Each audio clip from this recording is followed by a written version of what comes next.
Hello, ladies and gentlemen, and welcome back to the Chatter's Invitational Map. I am Caster Mighty Benaya, and there have been some significant developments within the past 24 hours, so let's go through them. As we look to the north, I do have a shared map with Manchuria. However, Manchuria is an AI, so I'm not going to be spotlighting them in any way, but we can see that they are under attack in a couple of different places. Looks like there is some hunger to take out a few AIs, specifically Manchuria, who is next door to me. Most of that is coming from Republic of China and Chinese Empire. But looking south, there was some significant conflict going on in the newspaper. Obviously, this isn't a spotlight, but I do want to note it. British Burma here and Chinese Republic have decided, have been at war for some time. There was some conflict brewing, and Burma said that they will annihilate anyone who gets in the way of them attacking Burma. So a very strong threat coming out very early in this conflict, and it looks like British Burma might have lost their capital. No, this is the capital of Rangoon, but Chinese Republic getting really, really close to that capital, only one province away, and it looks like Chinese Empire is working with Burma. So Chinese Republic might be in trouble if they are going up against Plato in USA and Commander G9 together. That could spell disaster. But also, Hong Xiang looks to be working with Chinese Republic. So a lot happening here that I cannot see, but that will significantly impact the Asian theater, pending how all of this plays out. If we have four major powers involved, and this poor nope, that is a player. I was going to say this poor AI in the middle, but that is another player who likely is caught up in the middle of this, so it may be a 3v2. Let's go a little bit to let's go a little bit to the west and look at Blue Dreams. Eleganza is Maglica. I think I said it right this time. It took me a couple of tries before recording to make sure that I got it right. We're looking at Madras. So Madras, again, as we're looking, has struggled to create a lot of units. And maybe Madras is intentionally wanting to look non-threatening. But given what has happened with Pakistan, and we'll look at Pakistan here in a moment, and what is happening over to their east in China, that could spell disaster for British Madras. So we'll need to keep a close eye on that. Okay, discussing Walrus the 14th. Obviously, I don't have sheer map with Walrus, so I'm not going to spotlight them specifically, but they have just finished this conflict over here and taken out British Bengal, or they will nearly have taken out British Bengal. So that's ending one war, but they have another war brewing, and they are actively fighting with the African nations. Specifically, pirates have feelings too, but also so British East Africa and oh no, this is all British East Africa. It's just because the background looks a little bit different. So they are currently in a conflict with British East Africa, who is trying to take Saudi Arabia from them. It looks like they are being pushed out significantly, but they do have some ships in the water and they're pushing back. It will likely be a very, very difficult fight for them as they are moving troops into the water. Lots of ships coming up here to engage in a fierce naval battle.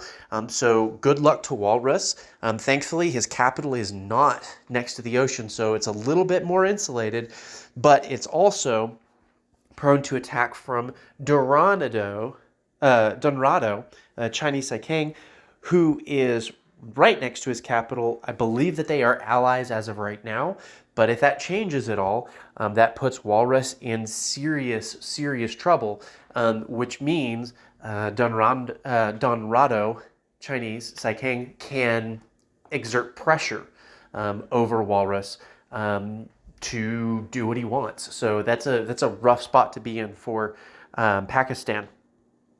We looked at Pirates Have Feelings too. Let's look at Jerry the Ruthless Mouse as his rats invade all of Europe. So lots of artillery coming in, moving through, and there seems to be a bit of a standoff with French West Africa. So French West Africa has all of this Frenchy, and he has moved up through Spain and is moving in through France. And now you've got this three-way standoff. I believe there's no war going on, at war with three countries. Oh, they are at war with French West Africa. So there was a war specifically with England, but now there's this three-way standoff between Greece, Finland, or is this, yes, Russian Finland, and West Africa. So it'll be really interesting to see how this happens, because if Greece joins one side over the other, or if these two decide to work it out and attack Greece, things can get really interesting really quickly. If Greece ends up declaring war on both of them, again, that could get really interesting really quickly. So a lot happening in Europe, two major forces crashing against each other, and then a third moderate force. Greece is by no means tiny, but isn't the same size as the other two, thrown in there for extra effect. So we'll need to take a look at that closely as the war progresses. One thing I do want to show real briefly is all of these troops moving north from Africa, and the reason that I can see this is a single sub that is spying on all of this troop movement happening at the Strait of Gibraltar. So thank you to the Caribbean Island Republic for allowing us to watch all of these troops move north. Let's go and look at the Caribbean now. So real briefly, not much intel in the north that I have, no featured players in the north, other than these sporadic Caribbean Republic territories. But we are seeing the pirates, who do a lot, move down into South America. They have taken large swaths of Brazil, and are continuing to move south, and they have conquered all the way down to Piratini, except Piratini is no more. Peru turned on his ally, who had helped him to defeat Chile, the traitorous Chile, and now Peru rules the south of South America, and looks like Peru has declared war on Argentina, Republic of Argentina, which is AI. So Peru is going to need to be very careful of his new northern neighbors, and attacking AI might be a good move for him, but he also needs to be careful not to waste his troops, because those troops may be needed very soon to deal with all of this artillery pouring into the north of South America. Moving over to look at the Philippines king. It looks like the Philippines are slowly moving down, at war with Papua New Guinea, Dutch New Guinea, and working to, oh my, that is an incredible long shot for a railgun. And it looks like he has two railguns there, moving to slowly bombard the main island of Dutch New Guinea. So good luck to both Philippines king and his donkey. My biggest concern for the Philippines is they don't have a stake in the main Asian war, but the main Asian war is going to significantly impact them because whoever comes out on top is going to be kind of their new big neighbor. So on the one hand, you don't want to make enemies of the new neighbor, but at the same time, you want to have a stake. So it would be interesting to see what kind of diplomacy is going on behind the scenes. Obviously, I don't have access to look at that, but something to think about. Know who your neighbors are, know who's at war, and know who is going to be the top dog. Let's briefly, as we're talking about the top dog, look at the rankings currently. So right now, the Lion's Den Coalition is in first, and a big contributor to that is Frenchie with all of that territory from North Africa moving up into Spain and France. Followed behind is the Volga Defense League with Jerry the Ruthless, Tolbrook, and Thomas Helby. So it looks like the top two coalitions are vying for control, and Frenchie is at 168 and Jerry the Ruthless Mouse is at 165 points. So the two top dogs of the game are currently at war, and they are throwing punches. It is quite the slugfest in Europe. Moving down, the Pirates are now joined by Canada. Last video, I noticed that the McLarens had disappeared.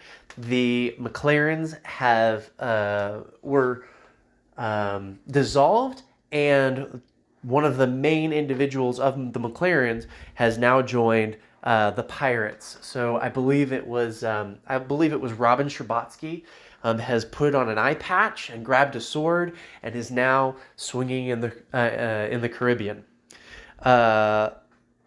Lalourd is currently in fourth, which is a significant placement for not being in an alliance. But again, Lalourd is neighbors with all of these pirates, and while Peru has more points than the three neighbors that are right next to Peru, that doesn't mean that the three of them cannot easily team up and threaten everything that Peru has worked for. As we move down, we've got the Sultan of Swing, and I thought for a little while that Sudan was in the African Alliance, but I'm incorrect in that. I know that Sudan and British East Africa were working together for a while, and they together have as many points, almost as many points as pirates. Asia is looking a little bit weak. It is only 3, but one of those is only at 4 points. So very, very dangerous place for them to be. Pirates of Oceania also looking a little bit rough. So that is where I'm going to leave it. If you have any comments, let me know. Otherwise, Soli Deo Gloria, and I'll see you next time.